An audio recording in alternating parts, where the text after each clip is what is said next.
नमस्कार मंडळी. घरात आणलेले लिंबू काही दिवसातच सुकतात किंवा खराब होतात, तर ते का? तर आज मी तुम्हाला सांगणार आहे असे काही सोपे आणि जबरदस्त ट्रिक ज्यामुळे तुमची लिंबू राहते जास्त दिवस ताजी आणि रसाळ. त्यासाठी काय करावं लागेल तर मी या व्हिडिओत तुम्हाला वेगवेगळ्या टिप्स सांगितलेले आहे. एक म्हणजे लिंबू नेहमी फ्रीजमध्ये ठेवा. प्लास्टिकची पिशवी किंवा एअरटाईट डब्यामध्ये ठेवल्यास ते 2 ते 3 महिने जरूर राहतात. एअरटाईट डबा घ्यायचा, त्यामध्ये खाली कागद ठेवायचा, तेल लावलेले लिंबू किंवा लिंबूला मीठ लावलं तरीही चालेल. तर हे लिंबू कागदावर ठेवायचे, परत वरती कागद ठेवायचा आणि डब्याचं झाकण बंद करून फ्रीजमध्ये ठेवायचा. तिसरी गोष्ट म्हणजे एखादी काचेची बॉटल किंवा प्लास्टिकची बॉटल डबा घ्यायचा, त्यामध्ये तेल लावलेले लिंबू टाकायचे, भरपूर पाणी टाकायचं, जोपर्यंत लिंबू बुडत नाही तोपर्यंत पाणी टाकायचं आणि ही बॉटल हा डबा फ्रीजमध्ये ठेवायचा.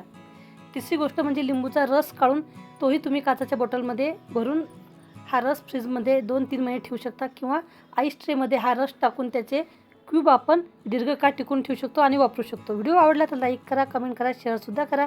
धन्यवाद मंडळी.